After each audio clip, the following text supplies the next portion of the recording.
Shalom teman-teman, perkenalkan nama saya Lenitera Elfrida Sitorus, saya dari Pekanbaru, saya dari Fakultas Psikologi Universitas Pajajaran. Nah, sebelum kita memulai materi kita, mari kita bersatu di dalam doa. Tuhan, terima kasih untuk hari ini. Tuhan, terima kasih untuk setiap berkat-Mu bagi hidup kami. Bapak berkati kami untuk dapat mendengar apa yang ingin Engkau sampaikan kepada kami. Perlengkapi hamba untuk berkata-kata Tuhan, agar adik-adik dapat memahami apa yang hamba katakan. Terima kasih Tuhan. Di dalam nama Yesus Kristus kami berucap syukur. Amin. Nah, teman-teman boleh saya izin untuk mematikan kamera biar koneksinya stabil ya. Oke. Hari ini saya diminta untuk membagikan materi mengenai membangun etika melalui self-management dalam perspektif Kristen. Nah, sebelum masuk dalam materi, saya ingin membagikan suatu cerita bagi teman-teman. Saat semester sebelumnya, saya dapat tugas nih dari dosen untuk nyusun alat tes. Nah, kelompok saya ada 5. Saat itu saya kelompok dengan teman saya dan 3 orang lainnya. Singkat cerita, akhirnya yang effort sangat banyak dalam tugas itu adalah saya dan teman saya. 3 lainnya sering hilang-hilangan. Nah, saya kan anaknya yang mendahului tugas. Jadi lebih baik saya ngerjain tugas itu sendiri daripada pusing ngajak-ngajakin mereka. Selama proses mengerjakan tugas itu, teman saya yang satu lagi itu berusaha untuk ngajak teman-teman lainnya untuk ngerjain tugasnya. Tapi dia pusing sendiri dan jadinya sering ngeluh. Terus akhirnya saya ngerjain semua uji-uji statistik yang dibutuhkan dan bodo amat dengan keadaan grup saya. Nah, akhirnya tugas itu selesai dan dikumpulkan lewat Google Classroom. Di private comment, teman saya minta saya untuk menceritakan semua yang terjadi pada dosen saya. Dia bilang dia nggak terima kalau teman-teman yang lain dapat nilai bagus. Akibatnya ketiga teman saya itu dapat nilai yang buruk. Di balik cerita ini ternyata teman-teman saya juga punya alasan nih, kenapa mereka seperti itu. Nah, teman saya yang pertama itu punya permasalahan absen di mata kuliah itu. Jadi dia nggak punya harapan di matkul itu. Yang kedua itu punya permasalahan keluarga dan juga akademik. Jadi bahkan SKS-nya tidak cukup untuk lanjut semester. Jadi dia mutusin untuk mengundurkan diri. Nah, sedangkan teman saya yang ketiga itu dia punya tanggung jawab penting di organisasi lain. Nah, menurut teman-teman, siapa di antara kami berlima yang punya etika dan self-management yang paling baik? Mungkin pasti teman-teman ada perbedaan pendapat nih. Ada yang bilang A, B, C gitu. Nah, untuk itu teman-teman perlu memahami bagaimana etika dapat diterapkan melalui manajemen diri yang baik, terutama dalam perspektif Kristen, biar teman-teman juga dapat menjadi pribadi yang beretika.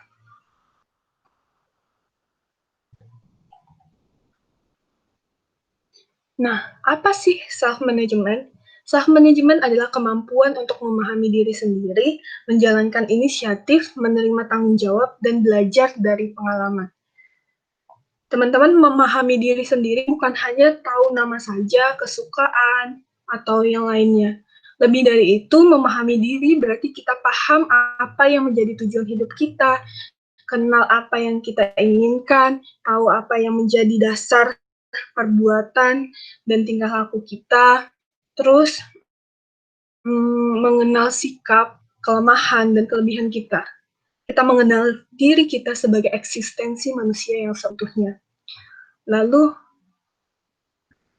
apa itu inisiatif? Inisiatif berarti drive atau dorongannya berasal dari dalam diri. Kita mau bergerak untuk melakukan sesuatu. Tanggung jawab adalah beban yang harus kita lakukan dan selesaikan dengan sebaik-baik mungkin. Lalu belajar. Kalau dalam psikologi itu belajar merupakan perubahan perilaku yang relatif menetap. Jadi ketika teman-teman dikatakan belajar, artinya ada yang berubah, baik knowledge teman-teman, skill teman-teman, attitude, maupun perilaku teman-teman. Nah, sedangkan pengalaman bisa kita dapatkan secara langsung, yaitu apa yang kita alami, dan juga berasal dari apa yang kita indra. Kita dengar pengalaman dari cutting, kita dengar melihat suatu kejadian, kita bisa belajar dari semua itu. Nah, lalu apa itu etika? Etika adalah proses evaluasi terhadap perilaku manusia untuk memberikan penilaian benar atau salah dan baik atau buruk, sehingga dibutuhkan pemahaman universal dalam menentukannya. Lalu ada yang bilang juga etika adalah cabang filsafat yang membicarakan tentang bagaimana seseorang harus berperilaku kepada satu sama lain, mengangkat isu mengenai nilai suatu perilaku dan mengembangkan suatu peraturan sebagai suatu acuan. Lalu apa sih etika menurut Kristen? Nah, etika Kristen itu dipandu oleh wahyunya Tuhan dalam kitab suci di atas sistem pemikiran lain karena berusaha untuk mencintai Tuhan dan sesama dalam setiap masalah etika. Nah, dari poin-poin yang tadi sudah dijelaskan, dari poin itu kita dapat lihat bahwa etika adalah penilaian tentang apa yang baik atau buruk dan benar ataupun salah. Bagaimana kita dapat menilainya? Nah, penilaian itu berasal dari pemahaman. Dan pemahaman orang Kristen itu berasal dari hikmat. Hikmat adalah anugerah Allah. Jadi asalnya dari Allah. Teman-teman pasti tahu tokoh Alkitab yang paling berhikmat, yaitu Salomo. Nah, saat Tuhan tanya pada Salomo mau apa? Pada 2 Tawarik 1 ayat 7-13, Salomo jawab, ia ingin hikmat dan pengertian supaya dia bisa memimpin umat Tuhan. Salomo tidak minta kekayaan, Salomo juga tidak minta kemuliaan. Dan hikmat dari Tuhan yang diberikan kepada Salomo itu membantu Salomo untuk lihat apa yang baik, apa yang buruk, dan yang berkenan bagi Tuhan. Selanjutnya, ketiga, etika juga berbicara tentang aturan-aturan perilaku sebagai acuan kita. Kalau dalam hidup Kristen, aturan hidup Kristen adalah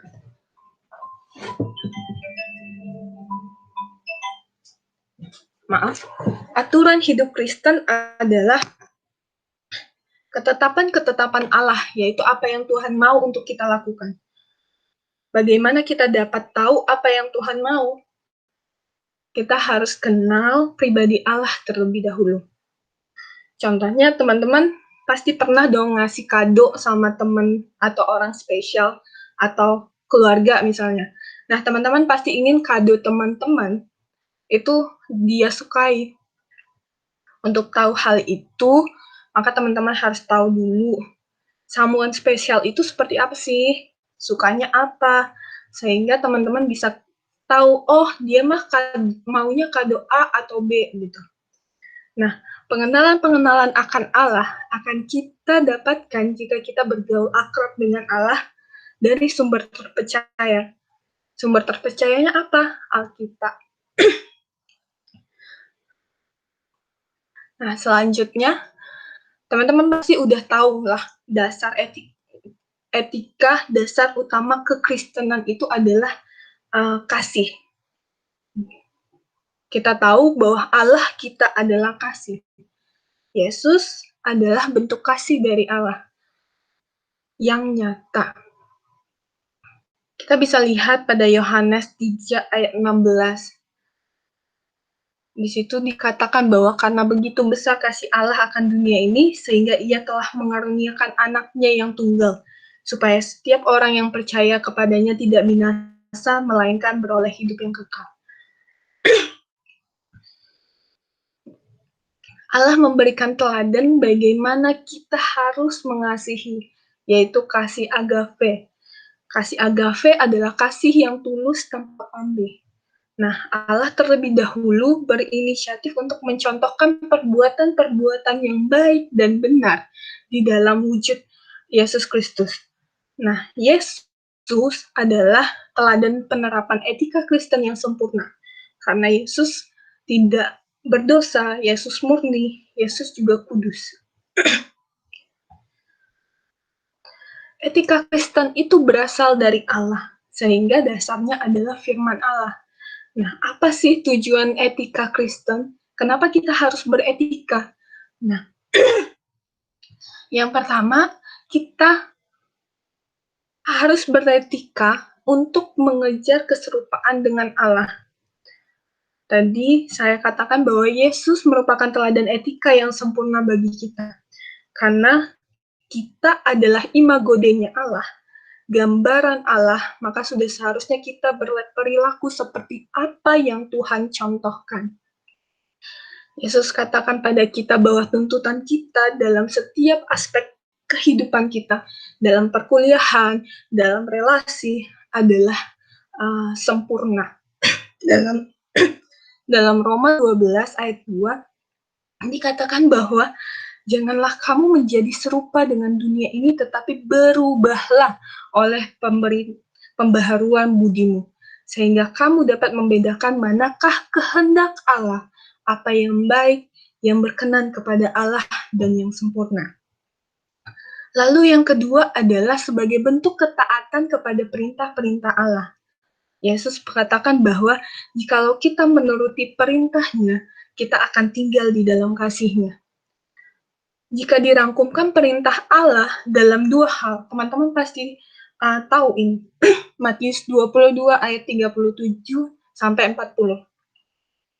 Di situ Tuhan rangkumkan hukum yang menjadi dasar berperilaku bagi umat Kristen adalah kasih terhadap Allah dengan segenap hati, jiwa, dan akal budi, dan juga kasih kepada sesama seperti kita mengasihi diri kita. Nah, lalu poin yang ketiga adalah untuk menyenangkan hati Allah. Bagaimana cara kita untuk menyenangkan hati Allah? Caranya adalah melakukan semua hal yang Tuhan kenani, mengerjakan perintah Allah dan apa yang Tuhan mau untuk kita kerjakan. Dalam semuanya, dalam semua aspek. Perkuliahan, relasi, keluarga, dalam semuanya. Nah, lalu gimana menerapkannya?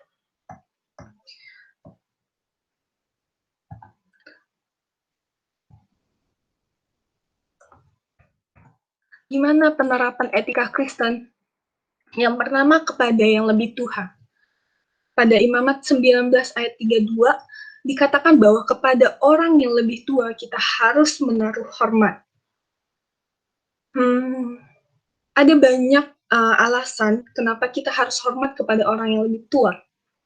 Yang pertama, memang nilai-nilai yang berlaku, ya udah seperti itu. Lalu yang kedua, orang yang lebih tua adalah manusia. Nah, sesama manusia kita harus saling mengasihi. Lalu yang ketiga adalah orang yang lebih tua punya pengalaman hidup yang dapat kita jadikan contoh ataupun pembelajaran bagi kita. Kalau dalam psikologi biasanya disebut social learning atau belajar dari lingkungan kita melalui observasi, imitasi, refleksi terhadap pengalaman orang lain. Misalnya pada cutting menggunakan bahasa yang sopan. Kalau di Fakultas Psikologi itu ada nilai yang namanya 5S. Salam, senyum, sapa, sopan, sama santun. Terus yang lebih konkret lah, saat di kelas cariin dosen bukannya malah laptopnya dibawa tidur. Nah, sekarang karena sistemnya daring, mungkin lebih besar ya godaan untuk berpaling dari laptop dan tidak fokus ke kelas. Atau bahkan ada yang tidak hadir nih di kelas, tapi absennya ada gitu. Nah, teman-teman harus bisa memanajemen diri teman-teman untuk tetap melakukan apa yang seharusnya teman-teman lakukan. Mungkin ketika melanggar aturan yang ada, teman-teman berhasil membohongi orang lain, termasuk dosen. Tapi teman-teman juga harus bohong sama diri teman sendiri. Lalu, etika kepada sesama. Kepada sesama, Tuhan katakan pada kita, kasihilah manusia sesamamu manusia sama seperti dirimu sendiri. Nah, lalu bagaimana kalau perilakunya orang itu tidak layak untuk dikasihi? Teman-teman pasti ingat, siapa kita manusia berdosa bisa menghakimi orang lain. Tuhan katakan, jangan menghakimi agar kita tidak dihakimi. Penghakiman itu hanya milik Tuhan saja. Bahkan Tuhan katakan,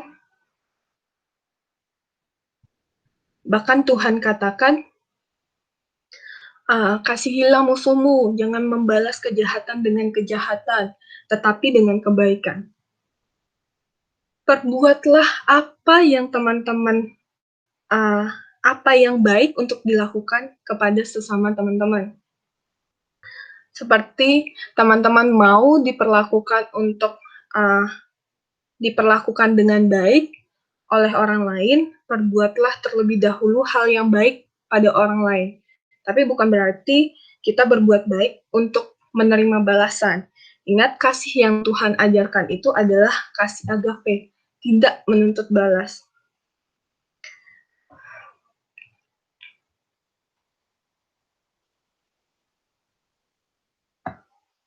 Lalu yang ketiga, kepada lingkungan. Teman-teman pasti tahu cerita tentang hari penciptaan pada kitab Kejadian. Nah, Tuhan kasih mandat untuk manusia sebagai makhluk yang istimewa dan memberi kuasa atas bumi. Tuhan titipkan nih bumi untuk diolah oleh manusia dengan bertanggung jawab. Nah, sebagai orang yang dapat mandatnya Allah, kita harus jaga dan pelihara bumi. Caranya bagaimana? Ya dengan menjaga keberlangsungan lingkungan itu. Cara sederhananya, kurangi waste makanan, biasanya cewek-cewek nih, banyak waste makanannya. Terus, dan bahan-bahan lama terurai seperti plastik. Terus, jaga kebersihan, buang sampah pada tempatnya, gunakan produk yang ramah lingkungan. Terus teman-teman juga harus aware bahwa kita hidup dalam lingkungan dan bergantung pada lingkungan. Teman-teman pasti lebih paham lah tentang biologi dan ekologinya lingkungan, karena mungkin concern teman-teman mungkin akan di situ gitu. Nah,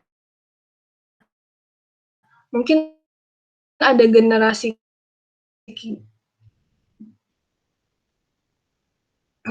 mungkin juga di generasi, tapi enggak deh, tapi udah kelihatan sih di berita-berita banyak, pasti banyak foto-foto hewan di laut yang makan plastik, kura-kura atau hewan terlilit lehernya dengan plastik seperti itu. Nah, itu adalah contoh-contoh udah rusak di lingkungan. Dan siapa yang bertanggung jawab? Kita turut bertanggung jawab atas rusaknya lingkungan. Dan pastinya akan dituntut pertanggungjawabannya oleh sang pemberi mandat, yaitu Tuhan.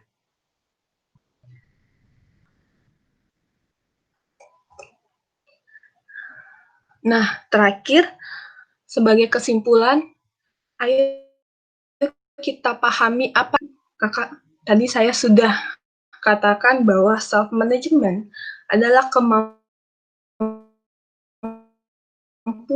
untuk kreatif, menerima menerima, jawab, dan belajar dari pengalaman. Nah, self-management menjadi salah satu usaha yang kita dapat lakukan untuk menerapkan etika-etika Kristen. Kita paham bahwa diri kita adalah imago Dei-nya Allah yang sudah seharusnya melakukan apa yang berkenan bagi Allah dan mengikuti teladan-teladan yang sudah dicontohkannya kepada kita, yaitu yang diteladankan Yesus Kristus. Lalu kita juga harus memahami apa yang baik dan berkenan bagi Allah melalui hikmat yang diberikan Tuhan kepada kita. Hikmat itu pemberian Tuhan, jadi kita harus minta pada Tuhan untuk berikan hikmat kepada kita. Lalu kemudian karena Tuhan telah berinisiatif untuk melakukan kasih dan perbuatan baik, maka kita pun harus menerima harus berinisiatif juga untuk melakukan seperti Tuhan contohkan. Tuhan melayani, kita melayani. Tuhan rendah hati, kita juga rendah hati. Tuhan bertanggung jawab sampai akhir atas tugasnya untuk menyelamatkan manusia. Walaupun dia takut, kita juga harus contoh. Kita harus bertanggung jawab dalam setiap apapun yang kita kerjakan. Lalu kita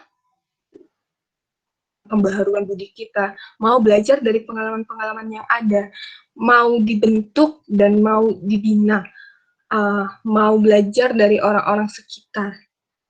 Karena kita harus mengejar keserupaan dengan Allah. Jadi kita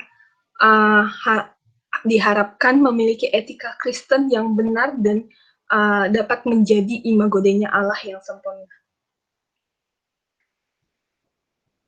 Terima kasih teman-teman untuk perhatiannya. Sampai jumpa di sesi selanjutnya. Semoga teman-teman paham apa yang saya sampaikan. Mari kita tutup dengan doa. Tuhan, terima kasih untuk berkat-Mu, terima kasih untuk materi yang kami pelajari hari ini. Tuhan, biarlah kami pribadi mau untuk memahaminya, terlebih kami rendah hati untuk melakukannya, Tuhan. Terima kasih, Tuhan. Berikan kami pribadi hikmat-Mu untuk dapat melihat apa yang baik, apa yang benar, dan apa yang berkenan di hadapan-Mu. Beri kami juga pengendalian diri, Tuhan, untuk dapat melakukan setiap apapun yang Engkau inginkan dalam hidup kami, menjadi serupa dengan-Mu, menjadi sempurna seperti Bapa kami. Terima kasih Tuhan, di dalam nama Yesus Kristus kami telah berdoa. Amin. Terima kasih teman-teman. See you next time.